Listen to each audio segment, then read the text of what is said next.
Welcome back to my channel. કેમ છો બધા? બધાને હર હર મહાદેવ. તો અત્યારે વાગી રહ્યા છે 3:30 ને આજે પતિદેવનો ઓર્ડર છે કે મમરા વઘારી નાખજે. તો મને આજે બિલકુલ આળસ આવે છે, પણ તોય કરવા તો પડશે જ કામ. તો ચલો, પહેલાં હું થોડીક ચાય બનાવીને પી લઉં અને પછી આપણે કામ ચાલુ કરીએ. તો તમે બધા મમરા કેવી રીતે બનાવો? હું કાંઈક આ રીતે બનાવું. એના મમરાની અંદર કાંઈ જ નથી નાખ્યું. હોય તો નાખું ને. આજે તો મારા પાસે કાંઈ નથી, પણ ઓર્ડર મળી ગયો છે. આજે તો આપણે હરું ભરું મમરા બનાવવાના જ છે. જો ઘરે આવીને મમરાની થેલી મળી તો આજ તો વારો આવી જવાનો. શું કહો પતિદેવ, સાચી વાત ને? આજે વારો જરાક જોરથી તો બોલ, વોઇસ તો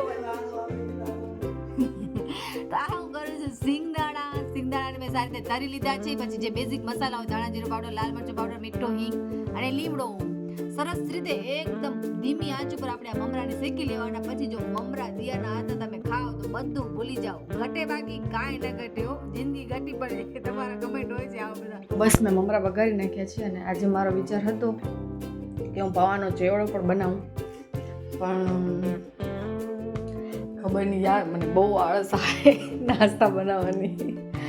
ઠીક છે, બનાવીશું, બધું સમય ઉપર બનાવીશ જ. આજે જો મેં એક્સ્ટ્રા કામ થોડું કર્યું છે, બતાવું કમ. અહીંયા કાને જે આમ બધું હતું ને, ઘણો ટાઈમથી દિવાળી પછી મેં મારી ખાલી સાફ જ નહોતું કર્યું. હું લગ્ન કરીને આવીને ત્યારે આ બહુ બધું મહિને પતિદેવ મને હજી સંભળાવે કેવું ચોખ્ખું રાખતી, પણ હવે મારી હાલત એવી નથી કે હું બધું કરું. ઘણું બધું કરતી હું. આ બધું ડીપ ક્લિનિંગ કર્યું, અહીંયા પેપર બધા બદલાવ્યા, થોડીક અહીંયા બધી ડસ્ટ હતી તો એ બધું ચેન્જ કર્યો. અને હવે મેઇન વસ્તુ યાર, કબાટ ખોલીને બતાવીશ તો તમે મને ગારું દેશો યાર. ખોલવું તો પડશે જ.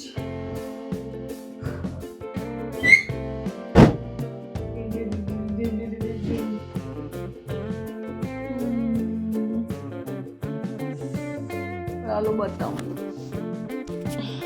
જોતા આવવા કેટલી ખરાબ હાલત છે મારા કબાટની. મને એમ થાય છે કે હું ક્યારે કરીશ, મને કાંઈ ગત નથી સૂઝતી હવે યાર. બસ હવે આપણે આ કરવું જ પડશે. એટલે એક એક ખાનો આપણે વિચાર કરું છું કે હું કરતી આવું. બહુ મારો વારો નીકળે છે રોજ યાર આ બધી વસ્તુથી. તો આ બધું જરાક સેટલમેન્ટ કરીએ. તો હાલો. એ પણ મને વિચાર એ જ આવે છે કે હું આખો કબાટ કરીશ કે નહીં કરું. એના માટે મને પહેલા મારા માઇન્ડને સેટ કરવો પડે છે. હું મારા મેરેજથી પહેલા પણ કોઈ આ બધું ન કરતી. અને એમાં પણ એક વસ્તુ કહું, મારા પાસે 2 કબાટ છે, પણ તે છતાં પતિદેવ મને કહે છે કે એક કબાટ આપણે વેચી નાખીએ. કેમ વેચી નાખ્યું? 800 ની પીર છું. મને આવા બધા કામ બિલકુલ ન ઉકલે. પણ આજે મને થોડા આમ કહેવાય ને, હવે મને આમ પ્રેશર આવે છે કે તું હવે આ કર કબાટ ખોલે. કોઈની સામે ઊભી પડું છું તો શરમ આવે છે. એટલે મેં ફાઇનલી નક્કી કર્યું કે આજે આ એક ખાનું તો હરું ભરું હું કમ્પ્લીટ કરીને જ રહીશ. પછી બીજા 2 ખાના આપણે પછી પણ કરશું. તો આજે મને થોડુંક આટલું કામ ઉકલે છે તો આ બધું કામ પતાવી લઉં. આખા દિવસમાં ઘણા બધા કામ હોય, પણ આજકાલ હું ખાલી નિંદર કરું છું. બપોરે આખી ખાઈને મને એટલી નિંદર આવે ને એમાં પાર્લર નથી જવાનું હોતું તો હમણાં તો મને બહુ યાર નિંદર આવે. તમને બધાને શું લાગે? મને નવરે બેઠે પણ યાર ક્યારેક તો આરામ મળે તો હું એમ વિચારું કે આરામ કરી લેવું જરૂરી છે. તો બસ આજે હું એક આ ખાનો કમ્પ્લીટ કરીશ. અને હવે તમે બધા વાટ જોતા હશો આથેલા મરચાની. ક્યાં ગયા દિયા? તે વિડીયોમાં કીધું છે બધેને આથેલા મરચા. પછી શું કહેવાય ઓલો યાર, થંબનેલ જોઈને બધા સમજી જ ગયા હશો કે આજનો મેઇન બ્લોગ ઈ છે. પણ હું નથી આથવાની મરચા, થમો તો ખરા. એના માટે તમને આખા વિડીયો જોવા પડે યાર. હવે આ એક ખાનો મેં એકદમ સરસ રીતે ગોઠવી નાખ્યો છે. આ બધું ચાદરો ને એવું બધું. અને આ જેન્ટ્સને જે રનિંગના કપડાં પહેરવું પણ બહુ ઓછા પહેરું છું એ બધા. અને હવે કાલે આપણે આ 2 ખાના કરશું. હજી હવે અત્યારે નથી ઉકલતો, ના ઉકલે તો છે, પણ હવે અત્યારે કેટલા, હવે 4:30 થાય છે. તો અમારો વાસણનો ટાઈમ થાય છે. તો હું આ આખો એક સાથે જ કરી નાખીશ. બાકી આ બહુ અહીંયા ખરાબ લાગતો હતો, એટલે આ પાર્ટ મેં આખો કમ્પ્લીટ કરી નાખ્યો. હવે ટાઈમ આવ્યો આથેલા મરચાનો. સૌથી પહેલા રાઈ અને મેથીને સારી રીતે પીસી લીધા છે મિક્સરમાં.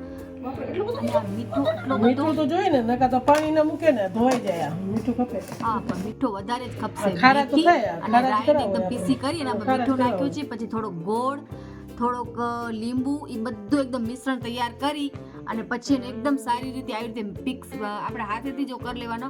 મરચાના અમે કર્યા છે ફાડા. હવે આ મરચાંની અંદર આપણે ભરશું આ મસાલો, જે કાંઈ મસાલો છે એ બધું આપણે એના મીઠાની માત્રા થોડી વધારે નાખવાની છે, કેમ કે આ બીજા દિવસે જ મીઠું એનું પાણી એકદમ મૂકી દે છે. આ લોકો જે આંટીએ કરે છે ને એમણે જ અમને કીધું હતું.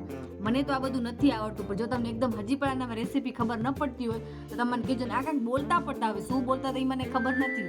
આ બગડીને જાય ને એની કાંઈક રેસીપી હશે મારા ખ્યાલથી. તો બસ આ 2 દિવસ માટે હવે રાખી દેશે મારા સાસુમાં, અને પછી મારા સસરાને આપશે આ મરચાં. તમને કેવા લાગે આખેલા મરચાં? શિયાળામાં આવું બધું મજા આવે. હાલો હવે આપણે રસોઈ પાણી કરીએ, મરચાં તો અથાઈ ગયા છે. હેલો, હવે આજે જમવામાં બનશે મિક્સ શાક, કોબી, વટાણા, રીંગણા, બધું શાક થોડું થોડું પડ્યું હતું. પહેલાં પાઉંભાજીનો વિચાર કરતી હતી પણ ફુલાવર નથી એટલે કેન્સલ કર્યું. હું આનું શાક વઘારું. પહેલાં આપણે ચટણી બટણી બનાવીએ, પછી મળીએ. હાલો હવે રસોઈ પાણી કરી લઈએ. તો હવે 8 વાગે બની ગઈ રસોઈ. મિક્સ શાક, ખીચડી પતિદેવ ન ખાય એટલે એના માટે ન કરું. અને છાશમાં પાણી લાગે મને લાગે ના ના બરાબર. અને આ રોટલી આજે તમે કેટલી ને મમરા નંબર ના તો વારો નીકળે શું કહેતા સમજો વિડીયો બનાવ્યો બરા શું કહેતો તો તું મને? હવે કાંઈ નહીં કહું. હવે વળી હું કાલે કાંઈક નવું બનાવીશ. કાંઈ મળે ને તો નાસ્તો. અમે શિયાળો છે ને તો ભૂખ લાગી રહી.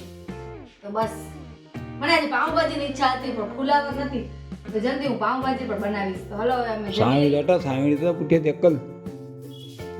અમે જમી લઈએ.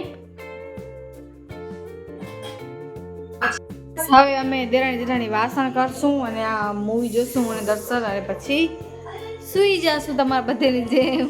બીજું કાંઈ નહીં કરીએ. એમ બધી જેમ સુઈ જશું ને આપણે બસ ખાઈ પી. હજી તો વાર હે.